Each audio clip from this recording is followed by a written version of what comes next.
بسم اللہ الرحمن الرحیم۔ السلام علیکم۔ کہانی ہب آفیشیل میں خوش آمدید۔ آج پھر دوستوں میں آپ کے لیے ایک بہت ہی اچھی اور سچی کہانی لے کر آئی ہوں۔ نئے آنے والے دوستوں سے گزارش ہے کہ وہ میرا چینل کو سبسکرائب کریں اور بیل آئیکن کو پریس کریں۔ تو چلیں بڑھتے ہیں کہانی کی جانب۔ پکنک کے لیے وہ لوگ جس جگہ پہنچے وہاں ایک خوبصورت جھیل تھی جس کے اطراف میں انتہائی خوبصورت پھولوں سے بھرے پودوں کے انبار تھے اور ساتھ ہی ایک وسیع حصہ اسی طرح کے پودوں سے آراستہ تھا۔ اس خوبصورت اور وسیع حصے کو کئی قسم کی سجاوٹوں سے بھی آراستہ کیا گیا تھا۔ ان لوگوں نے اپنا سامان اس وسیع حصے میں رکھا اور وہیں ایک بڑی چادر بھی بچھا لی اور اس چادر پر اپنا سارا سامان رکھ لیا۔ رخسانہ اور زرقا اس چادر پر بیٹھ گئی۔ ارسل، اقصیٰ اور رحیل تینوں اس خوبصورت جگہ پر چہل قدمی کرنے لگے۔ چہل قدمی کرتے کرتے وہ دور تک نکل گئے۔ اقصیٰ اور ارسل کے ساتھ رحیل بھی قدرت کے خوبصورت نظاروں کو نظر گیر کر رہا تھا۔ اقصیٰ کی پوری کوشش تھی کہ رحیل کی توجہ اس طرح کی چیزوں کی طرف زیادہ مرکوز ہو۔ وہ لوگ پھرتے پھرتے اس خوبصورت وسیع رقبے کے آخری حصے تک پہنچ گئے۔ چلو اقصیٰ واپس چلتے ہیں، ارسل نے اپنے بوٹ کی ایڑی گھماتے ہوئے کہا۔ چلتے ہیں۔ اقصیٰ ارسل کے ساتھ واپس مڑنے لگی تو رحیل اپنی جگہ پر ہی کھڑا رہا۔ خوبصورت رقبے کے اس آخری حصے کے بعد ایک گھنا جنگل شروع ہوتا تھا جو خاردار درختوں اور پودوں سے بھرا ہوا تھا۔ رحیل اس جنگل کی طرف مسلسل دیکھ رہا تھا۔ اس جنگل کی طرف چلیں، رحیل نے خفیف سے انداز میں کہا تو ارسل نے برا سا منہ بنا لیا۔ یار پاگل ہو گئے ہو، وہ جگہ کوئی جانے کی جگہ ہے۔ کوئی بات نہیں ارسل، رحیل کا دل چاہ رہا ہے تو چلتے ہیں۔ اقصیٰ نے نہایت ہی نرم انداز میں ارسل کو بولا۔ نہیں بابا، میں تو ویسے بھی بہت تھک گیا ہوں، تم لوگوں نے جانا ہے تو جاؤ، میں یہاں بیٹھ کر آپ لوگوں کا انتظار کرتا ہوں۔ جیسے تمہاری مرضی، ہم بس ابھی آئے، زیادہ آگے نہیں جائیں گے، تم ہمارا یہیں انتظار کرنا، بس 15 منٹ میں ہم واپس آ جائیں گے کیونکہ آنٹی زرقا اور امی ہمارا انتظار کر رہی ہوں گی۔ یہ کہہ کر اقصیٰ رحیل کے ساتھ وہاں سے چل دی۔ رحیل اور اقصیٰ اس گھنے جنگل میں داخل تو ہو گئے لیکن ہاردار جھاڑیوں نے ان کا قدم اٹھانا محال کر دیا۔ رحیل ان ہاردار جھاڑیوں میں ایسے جا رہا تھا جیسے پھولوں میں۔ اقصیٰ شدید الجھن کا شکار تھی لیکن رحیل کی خوشی کے لیے وہ انتہائی حوصلے سے چل رہی تھی۔ ہاردر جھاڑیوں کو پیچھے کرتے کرتے وہ آگے نکلتے جا رہے تھے۔ تھوڑا سا مزید آگے جا کر وہ دونوں ایک گھنے درخت کے پاس رک گئے۔ تمہیں اس طرح کے جنگل پسند ہیں؟ اقصیٰ نے رحیل سے پوچھا۔ پسند تو نہیں ہے، ویسے ہی دل چاہ رہا تھا، رحیل نے درخت کی چھال پر ہاتھ پھیرتے ہوئے کہا۔ وہ دونوں ابھی باتیں ہی کر رہے تھے کہ سامنے سے ایک گھنے درخت کے پیچھے سے ایک دم 4 خوفناک جنگلی کتے نکل آئے۔ رحیل کا منہ دوسری طرف تھا۔ وہ کتے خاموشی سے اقصیٰ کی طرف دیکھتے رہے، پھر بھی اقصیٰ نے ڈرتے ہوئے کہا، رحیل، کتے۔ رحیل نے پلٹ کر کتوں کی طرف دیکھا لیکن جو ہی کتوں نے رحیل کا چہرہ دیکھا وہ انتہائی دہشت ناک انداز میں گھرانے لگے۔ ان کا گھرانے کا انداز اتنا خوفناک تھا کہ جیسے وہ رحیل کو کچا چبا جائیں گے۔ اقصیٰ نے یہ دیکھا تو اس نے رحیل کا ہاتھ پکڑا۔ بھاگو رحیل یہاں سے، لیکن رحیل جان گیا تھا کہ یہ کتے اس پر ٹوٹنے والے ہیں۔ اس نے جھٹکے سے اقصیٰ کو ایک طرف دھکا دیا تو اسی لمحے وہ چاروں کتے درندوں کی طرح رحیل پر جپٹ پڑے۔ اقصیٰ تڑپ کر اٹھی، وہ گلا پھاڑ کر چلا رہی تھی لیکن وہاں اس کی مدد کے لیے کوئی بھی نہیں تھا اور وہ کتے رحیل پر اسی طرح جپٹ رہے تھے کہ جیسے وہ اس کا گوشت نوچ لیں گے۔ لیکن پھر ایک حیرت انگیز بات ہوئی۔ جو ہی ان کتوں نے رحیل کے جسم پر دانت گاڑے تو وہ ایک خوفناک آواز کے ساتھ جھٹکے سے پیچھے ہٹے اور دیکھتے ہی دیکھتے وہ زمین پر گر کر ماہی بیعت کی طرح تڑپنے لگے اور پھر کچھ دیر کے بعد وہیں ڈیر ہو گئے۔ یہ سب دیکھ کر اقصیٰ حیرت میں ایسی سن ہوئی کہ اسے اس بات کا احساس تک نہ رہا کہ رحیل کے جسم سے خون بہہ رہا ہے، لیکن کچھ دیر کے بعد اس نے اس خیال سے جھرجھری سی لی اور رحیل کی طرف بڑھی۔ لیکن یہ دیکھ کر اس کی حیرت اور بڑھ گئی کہ رحیل کے جسم پر کہیں بھی خون تو کیا کتوں کے کاٹنے کے نشان تک نہ تھے۔ وہ بالکل نارمل کھڑا تھا جبکہ ان مڑے ہوئے کتوں کے منہ رحیل کے خون میں بھرے ہوئے تھے۔ اقصیٰ ایک بار تو چکرا سی گئی، کپکپاہٹ کی ایک لہر اس کے پورے جسم میں دوڑ گئی۔ وہ آنکھیں پھاڑے لگاتار رحیل کی طرف دیکھ رہی تھی۔ اسے روحیل سے دہشت سی محسوس ہونے لگی، وہ الٹے قدموں پیچھے کی طرف چلنے لگی۔ روحیل نے جب اقصیٰ کی یہ کیفیت دیکھی تو وہ اس کی طرف بڑھنے لگا۔ اقصیٰ مجھ سے ڈرو مت، پلیز میری بات تو سنو۔ روحیل کی بات پر اقصیٰ کے قدم رک گئے۔ اقصیٰ میں خود بھی ایسی کئی طاقتوں کو محسوس کرتا ہوں جس کا مجھے خود بھی گمان نہیں ہے۔ روحیل نے اقصیٰ کو سمجھانے کی کوشش کی، لیکن اقصیٰ کے ذہن کی پہنچ عام لڑکیوں سے کہیں زیادہ تھی۔ وہ کسی بھی پیچیدہ مسئلے کو بہت گہرائی میں سوچ سکتی تھی۔ اس نے ذہنی طور پر فیصلہ کر لیا کہ وہ اس بات کی وجہ ضرور معلوم کرے گی۔ اس سوچ کے تحت اقصیٰ نے فوراً روحیل کو مطمئن کیا، ہاں تمہاری اس بات کو صرف میں ہی سمجھ سکتی ہوں، کسی اور سے اس کا تذکرہ کرنے کی ضرورت نہیں۔ کچھ لوگ سپر نیچرل ہوتے ہیں، ان میں کئی ایسی طاقتیں ہوتی ہیں جو عام لوگوں میں نہیں ہوتی۔ چلو چلتے ہیں، ارسل انتظار کر رہا ہوگا۔ اقصیٰ نے جان بوجھ کر روحیل کی بات کو زیادہ اہمیت نہیں دی۔ اقصیٰ اور روحیل ارسل کے پاس آئے اور اسے ساتھ لے کر زرقا اور رخسانہ کے پاس چلے گئے۔ اقصیٰ اور ارسل نے پکنک کا ماحول انتہائی خوشگوار رکھا، جبکہ روحیل انتہائی خاموش تھا۔ اقصیٰ کے ذہن میں بہت سی کشمکش تھی، لیکن وہ خود کو انتہائی فریش ظاہر کر رہی تھی۔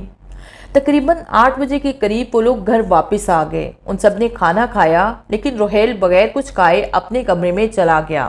زرقا نے پریشان کن لہجے میں کہا، یہ لڑکا نہ جانے کب سدھرے گا۔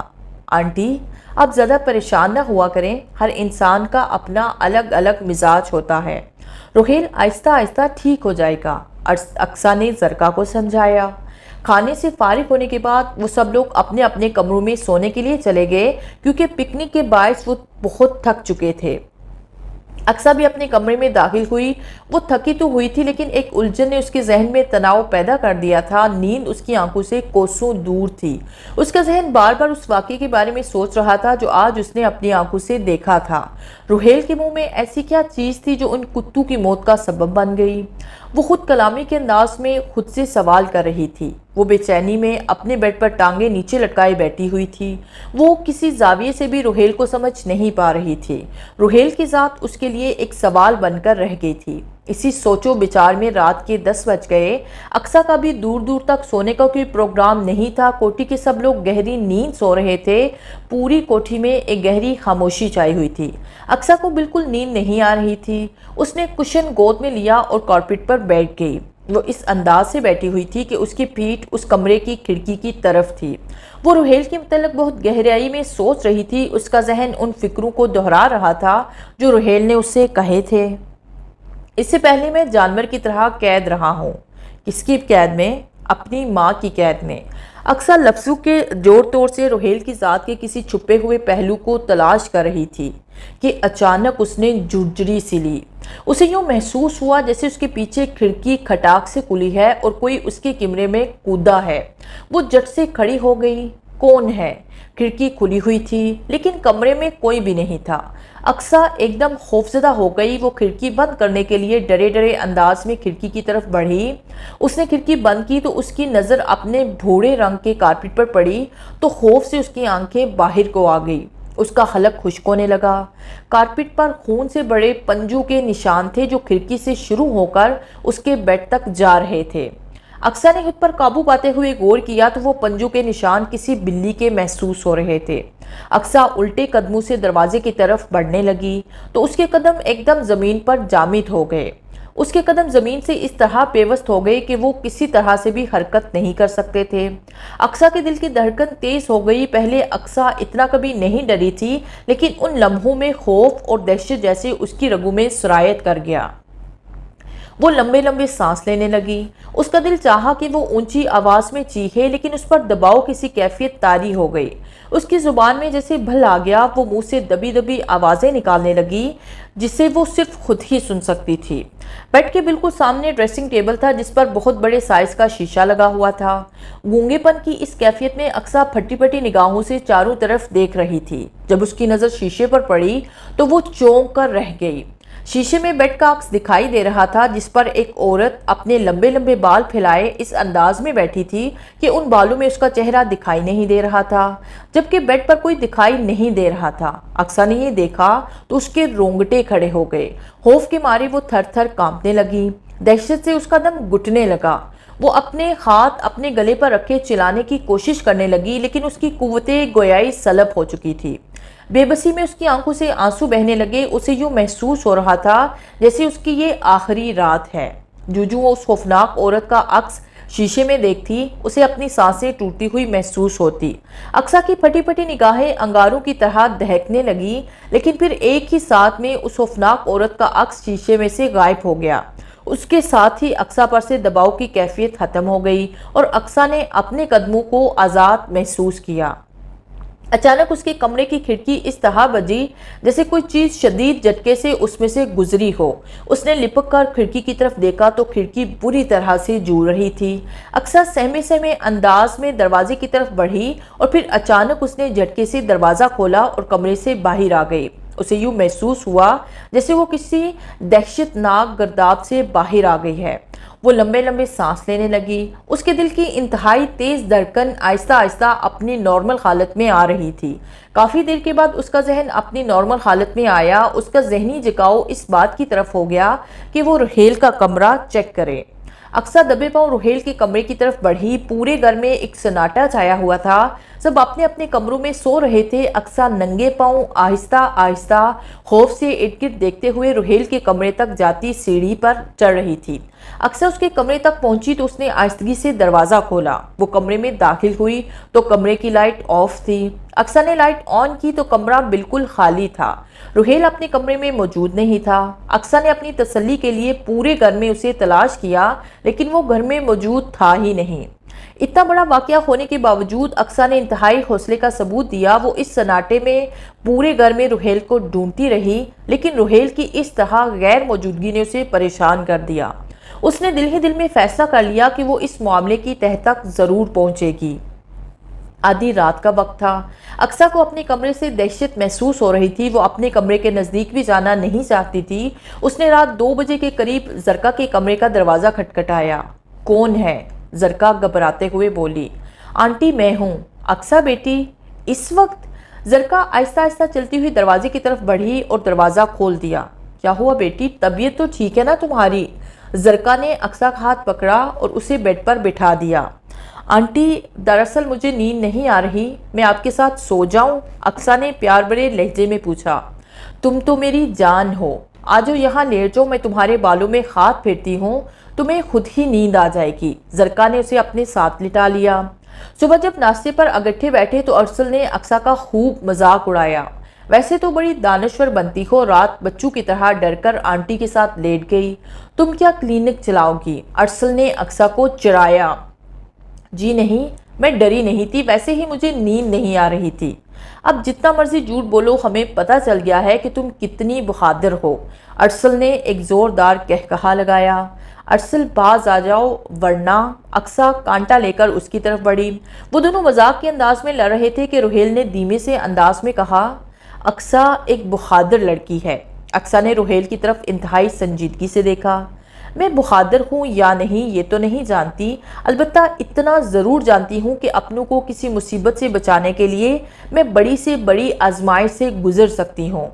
رحیل نے اقصیٰ کی طرف دیکھا۔ کچھ چیزیں انسان کے بس میں نہیں ہوتی، بہرحال کسی ایسی آزمائش میں مت پڑنا جس سے تمہیں کوئی نقصان پہنچے۔ رحیل نے یہ کہہ کر اپنا سر جھکا لیا اور خالی پلیٹ میں چمچ چلانے لگا۔ وہ سب لوگ ناشتے کا انتظار کر رہے تھے، لیکن بہت دیر ہو گئی، کوئی ملازم ناشتہ لے کر نہیں آیا۔ کچن کی طرف سے ایسی آوازیں ابھر رہی تھی جیسے گھر کے ملازمین میں چہمگوئیاں ہو رہی ہوں۔ ایک افراتفری سی پھیلی ہوئی تھی۔ زرکا نے غصے سے ملازم کو پکارا۔ امجد؟ وہ ملازم تیزی سے زرکا کے پاس آیا۔ تم لوگ کچن میں کیا کر رہے ہو؟ ابھی تک ناشتہ نہیں آیا؟ کیوں اتنا شور مچایا ہوا ہے؟ زرکا تیش میں بولی۔ وہ بی بی جی، بات ہی پریشانی کی ہے۔ میں اور اکرم اگٹھے سرونٹ کوارٹر میں سو رہے تھے۔ صبح جب میں اٹھا تو اکرم کوارٹر میں موجود نہیں تھا، جبکہ اندر سے کنڈی ویسے ہی لگی ہوئی تھی اور کھڑکیاں بھی بالکل بند تھی۔ اسے زمین کھا گئی یا آسمان، اس کا کہیں کوئی پتہ نہیں چل رہا۔ اس کی یہ بات سن کر زرکا گھبرا کر اٹھ گئی۔ تو تم نے سب سے پہلے مجھے خبر کرنی تھی۔ چلو ارسل اور رحیل جلدی سے گاڑی نکالو، شہر کا چپا چپا چھان مارو، وہ ہمارا اتنا پرانا ملازم ہے۔ یہ بات سن کر سبھی پریشان ہو گئے۔ ارسل اور رحیل نے گاڑی نکالی اور اکرم کی تلاش میں نکل کھڑے ہوئے۔ وہ دونوں سارا دن اسے ڈھونڈتے رہے لیکن اس کا کہیں کوئی پتہ نہ چلا۔ وہ دونوں مایوس ہو کر گھر لوٹے تو شام کے 7 بج چکے تھے۔ روہیل تم اندر جا کر انہیں بتا دو میرے سر میں شدید درد ہے، میں یہاں لان میں تھوڑی دیر بیٹھوں گا۔ یہ کہہ کر ارسل لان میں ہی رک گیا اور روہیل اندر چلا گیا۔ لان میں انتہائی اندھیرا تھا، بس ایک جگہ ایک لائٹ لگی ہوئی تھی جس سے مدھم مدھم سی روشنی لان میں پھیلی ہوئی تھی۔ پودوں میں پلنے والے جھینگروں کی آوازیں لان کے گمبھیر سناٹے میں کچھ زیادہ ہی بلند ہو رہی تھی۔ ارسل لان میں لگی ہوئی لائٹ کے قریب بیٹھ گیا۔ ارسل کی پشت کی جانب ایک گھنی باڑ تھی جس سے اس نے اپنی پشت کو ہلکا سا سہارا دے رکھا تھا۔ تھوڑی دیر وہ کسی سوچ میں ایسے ہی بیٹھا رہا۔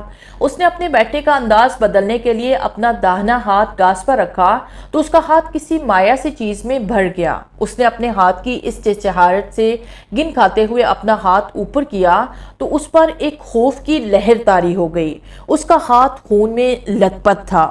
وہ لرزتے ہوئے جھٹکے سے وہاں سے اٹھا اور پھر اکڑو بیٹھ کر اس خون کو دیکھنے لگا۔ گھبراہٹ سے ارسل کا دل دہک سا رہ گیا۔ گاس کا ایک بہت بڑا حصہ گاڑے گاڑے خون میں رنگا ہوا تھا۔ ارسل نے بے چینی سے اپنی نظریں دوڑائی تو خون میں لتپس گاس کے ایک بڑے حصے کے بعد اسے خون کی دھار نظر آئی۔ شدید سردی میں بھی ارسل کا چہرہ پسینے سے تر ہو گیا۔ خون کی یہ دھار دیکھ کر ارسل کا دل زور زور سے دھڑکنے لگا۔ اس کی زبان خشک ہونے لگی۔ اس نے ایک لمبا سانس کھینچا اور حوصلے سے اس دھار کے ساتھ چلنے لگا۔ یہ دھار جہاں کی وہ ایک گھنی باڑ تھی۔ ارسل کے قدم باڑ کے قریب رکے تو دہشت سے اس کی آنکھیں پھیل گئی۔ وہ چکرا سا گیا۔ اس کے دل میں ایک خول سا اٹھنے لگا جس نے اسے سن کر کے رکھ دیا۔ اس نے باڑ کے قریب خون آلودہ انسانی ٹانگیں دیکھی۔ یوں محسوس ہوا تھا جیسے اس انسان کا باقی در باڑ میں پھنسا ہوا ہے۔ اس لمحے ارسل کی کیفیت بہت ہی عجیب تھی لیکن اس نے خود پر قابو پاتے ہوئے حوصلہ کیا۔ اس نے ایک طویل سانس کھینچ کر اپنے دل کو مضبوط کیا اور دونوں ٹانگوں کو پکڑتے ہوئے باہر کی طرف گھسیٹا تو لاش مکمل باہر نکل آئی۔ ارسل نے اس لاش کو دیکھا تو وہ بے ساختہ چیخ اٹھا۔ اس کے ہاتھ اس طرح کانپنے لگے جیسے اس پر غشی طاری ہو گئی ہو۔ وہ دہشت سے اچانک کھڑا ہو گیا۔ گھبراہٹ سے اس کی جیسی آواز ہی بند ہو گئی۔ اس کے سامنے اکرم کی مسخ شدہ لاش تھی۔ اس کے پورے جسم کی ایسی حالت تھی جیسے کسی جنگلی جانور نے اس کی چیر پھاڑ کے رکھ دی ہو۔ کسی درندے نے اپنے خونخوار پنجوں کی تیز دھار سے اسے جگہ جگہ سے چیر رکھا تھا۔ چہرہ تو اتنا مسا تھا کہ اس سے خوف محسوس ہو رہا تھا۔ ارسل کا سانس پھول رہا تھا۔ اس کا دل چاہ رہا تھا کہ وہ اونچی اونچی آواز میں چیخے لیکن دہشت سے جیسے اس کا پورا جسم ہی سن ہو گیا۔ اکرم کے سینے پر اس درندے نے ایک گڑھا بنا دیا تھا جس سے گوشت کے لوتھڑے لٹک رہے تھے جیسے اس درندے نے اس کا دل ہی نکل لیا ہو۔ ارسل اپنی جگہ پتھر کا بنا کھڑا تھا۔ اقصیٰ اکرم کے متعلق پوچھنے کے لیے بھاگی ہوئی لان میں آئی۔ اس کی نظریں ارسل کو ڈھونڈنے لگی، پھر جب اس کی نظر لائٹ پر پڑی تو اسے ارسل نظر آیا۔ وہ دوڑتی ہوئی اس کی طرف بڑھی۔ اندر سب لوگ تمہارا انتظار کر رہے ہیں، اکرم کے بارے میں بات کرنی ہے، چلو آؤ اندر چلتے ہیں۔ اقصیٰ نے ارسل کا بازو کھینچا لیکن وہ اپنی جگہ سے ٹس سے مس نہ ہوا۔ اس کی آنکھوں میں سرخی جھانک رہی تھی۔ اقصیٰ نے تعجب سے اس کے چہرے کی طرف دیکھا۔ تمہاری طبیعت تو ٹھیک ہے نا؟ کیا بات ہے؟ اقصیٰ کی بات پر اس نے باڑ کی طرف اشارہ کیا۔ اقصیٰ نے باڑ کی طرف دیکھا تو اس نے چیخ کر دونوں ہاتھوں سے اپنی آنکھیں بند کر لی۔ اکرم کی لاش اتنی بری حالت میں اس کے لیے ناقابل برداشت تھی۔ کوئی حوصلے والا ہی اس کی یہ بھیانک لاش دیکھ سکتا تھا۔ اقصیٰ کا ذہن دہشت اور افسوس کے سمندر میں ہچکولے کھا رہا تھا۔ اس نے ارسل کے کندھے پر اپنا سر پٹخ دیا۔ یہ سب کیا ہے ارسل؟ وہ ان گنت سوال سے ترچھی نظر سے اس لاش کی طرف دیکھ رہی تھی کہ اچانک اسے محسوس ہوا جیسے اس لاش نے اپنی مٹھی کو مضبوطی سے بند کیا ہوا ہے۔ وہ ارسل سے پیچھے ہٹتی ہوئی اس لاش کی طرف بڑھی۔ خوف سے اس کی ٹانگوں میں ایک ارتعاش سا تھا لیکن وہ بڑے حوصلے سے اس لاش کے قریب بیٹھی اور دل کو مضبوط کرتے ہوئے اس کی مٹھی بند کو کھولنے لگی۔ اقصیٰ میں حوصلہ اس قدر تھا کہ اسے ہر حال میں اس مسئلے کی تہہ تک پہنچنا تھا۔ بہت دیر ہو جانے کے باعث لاش کی مٹھی اکڑ گئی تھی۔ اقصیٰ نے اپنی پوری طاقت کے ساتھ اس کا ہاتھ جھٹک دیا تو وہ مٹھی کھل گئی۔ مٹھی کھلی تو اقصیٰ کے ہوش اڑ گئے۔ لاش کے ہاتھ میں وہ لاکٹ تھا جو اقصیٰ نے روہیل کے گلے میں اس وقت دیکھا جب کتوں نے اس پر حملہ کیا تھا۔ اقصیٰ خوف کے عالم میں اس لاکٹ کو لے کر کھڑی ہوئی تو اچانک ایک خوفناک شاہین فضا کو چیر کر بھیانک انداز میں چیختا ہوا اس کی طرف بڑھا۔ اس کی اس بڑکی صورت سے اقصیٰ لرز کر رہ گئی۔ اس بڑکی صورت میں ایک جھٹکے سے وہ شاہین اقصیٰ کی طرف بڑھا اور اپنی نوکدار چونچ سے اقصیٰ کے ہاتھ سے وہ لاکٹ لے اڑا۔ اقصیٰ اور ارسل کے سامنے وہ خوفناک شاہین چونچ میں لاکٹ لٹکائے اپنی بھیانک آواز کے ساتھ فضا میں بلند ہو گیا۔ اقصیٰ اور ارسل سکتے کسی کیفیت میں یہ سب کچھ دیکھتے رہے۔ پھر ارسل نے پھٹی پھٹی نگاہوں سے اقصیٰ کی طرف دیکھا۔ اقصیٰ، یہ ہمارے گھر ہو کیا رہا ہے؟ ابھی وہ دونوں تعجب کے سالوں میں ایک دوسرے سے سوال کر رہے تھے کہ زرکا، رخسانہ اور روحیل بھی وہاں آ گئے۔ بس ان کا آنا تھا کہ پوری حویلی میں قیامت برپا ہو گئی۔ گھر کے سبھی ملازمین اس خستہ حالت لاش کے گرد بینڈ کرنے لگے۔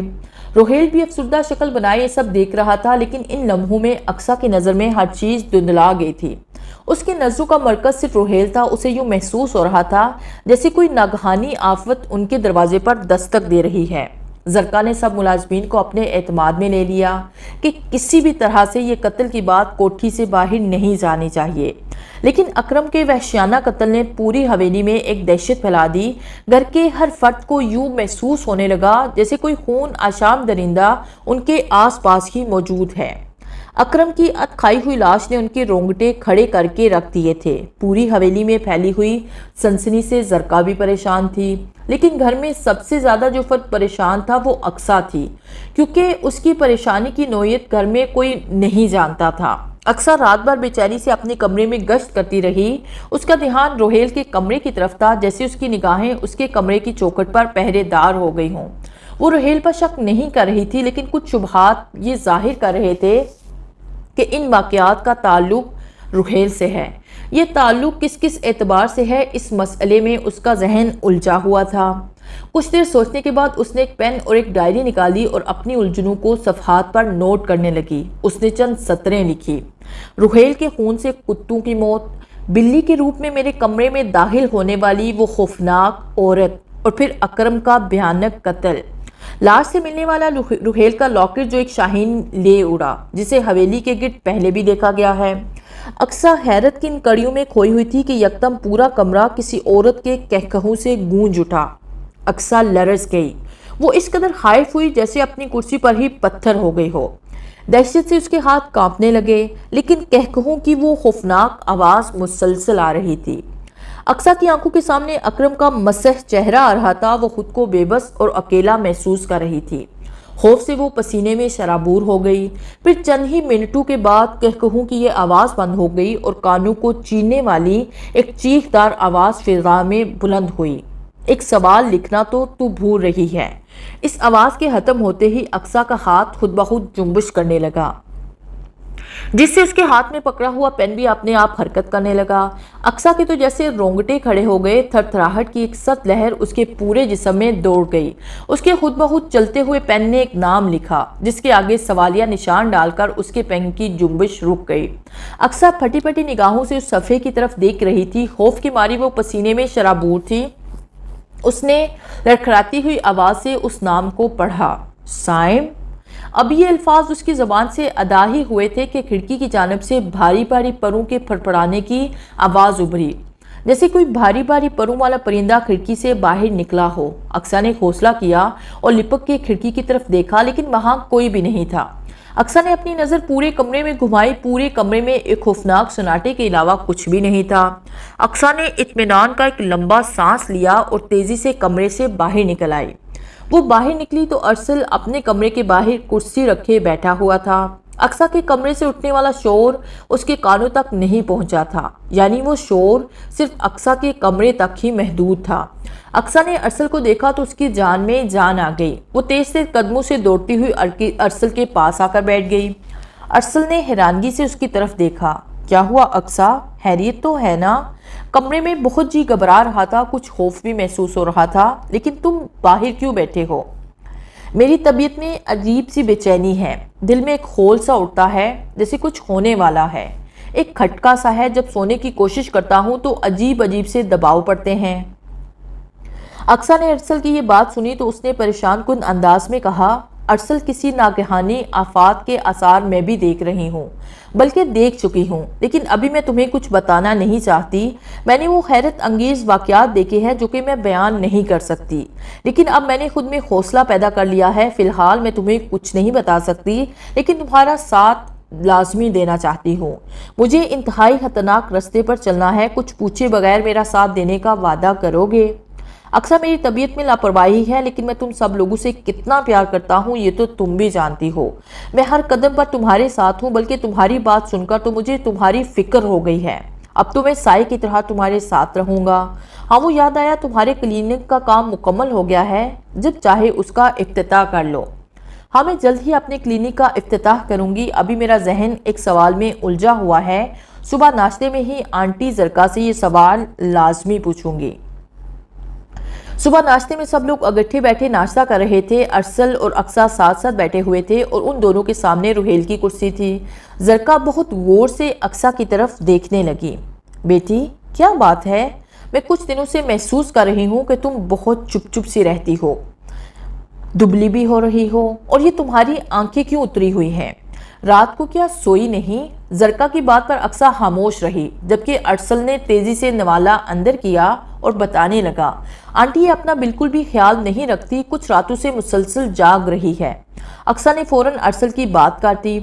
رات تو جناب ارسل بھی جاگ رہے تھے، میں تو صرف رات ہی جاگا ہوں، ارسل نے جٹ سے جواب دیا۔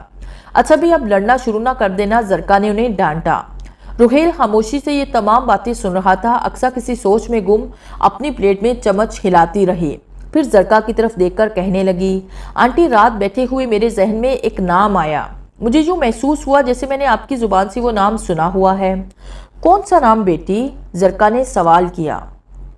سائم، اقصیٰ نے زرکا کی طرف دیکھتے ہوئے کہا۔ یہ نام سنتے ہی روحیل کا چمچ اس کے ہاتھ سے چھوٹ گیا۔ اقصیٰ نے روحیل کی طرف دیکھا تو وہ تفتیش ناک نظروں سے اس کی طرف دیکھ رہا تھا۔ زرکا نے ہنستے ہوئے اقصیٰ سے کہا، یہ نام تو روحیل کی ماں کا ہے۔ اس کے لیے یہ بہت معمولی سی بات تھی، لیکن اقصیٰ کے کانوں میں جیسے سیٹیاں سی بجنے لگی۔ ایک بار تو اس کا ذہن معوف ہو کر رہ گیا، جیسے اس کی سوچنے سمجھنے کی صلاحیت ہی سلب ہو گئی ہو۔ پھر کچھ دیر کے بعد اس نے اپنے آپ کو ایک جھٹکا سا دیا۔ روحیل کسی گہری سوچ میں اقصیٰ کی طرف دیکھ رہا تھا۔ اس کی پیشانی پر بھی کسی پریشانی کی لکیر عیاں ہو رہی تھی۔ آخر وہ اقصیٰ سے مخاطب ہوا، اقصیٰ اس نام میں تم اتنی دلچسپی کیوں لے رہی ہو؟ چلو اگر یہ جان ہی گئی ہو کہ یہ میری ماں کا نام ہے تو اس سے آگے کچھ جاننے کی کوشش ہرگز نہ کرنا۔ میں تمہیں ایک کزن کی حیثیت سے سمجھا رہا ہوں کہ اس معاملے میں اب آئندہ کوئی دلچسپی مت لینا۔ اقصیٰ روحیل کی بات سن کر خاموشی سے وہاں سے چلی گئی، لیکن اپنی اس خاموشی میں وہ اپنے اندر اٹھنے والے سوالوں کے ایک بنچال کو چھپا گئے۔ دوپہر کو ارسل اقصیٰ کے کمرے میں آیا تو اقصیٰ ہیپاٹائٹس کی ایک موٹی سی کتاب پڑھ رہی تھی۔ ارسل نے اس کے قریب بیٹھتے ہوئے کہا، اقصیٰ، ہیپاٹائٹس میں تمہاری مہارت کتنی ہے؟ اتنی ہی جتنی ایک ماہر نفسیات کی ہونی چاہیے۔ اقصیٰ نے کتاب بند کرتے ہوئے کہا، خیر اب سارے ماہر نفسیات تمہاری طرح محنتی تو نہیں ہوتے۔ اقصیٰ، وہ روحیل کی ماں کی کیا بات تھی؟ ارسل نے سوالیہ انداز میں پوچھا۔ اس کے متعلق میں تمہیں پھر بتاؤں گی، فی الحال یہ بتانا چاہتی ہوں کہ میرا پروگرام ہے کہ آج شام ہی میں اپنے کلینک کا افتتاح کروں۔ بھئی یہ تو بہت اچھی بات ہے، خوشی کا یہ موقع ہم سب کو مل کر سیلیبریٹ کرنا چاہیے۔ ہم سب جائیں گے، ارسل نے مسکراتے ہوئے کہا۔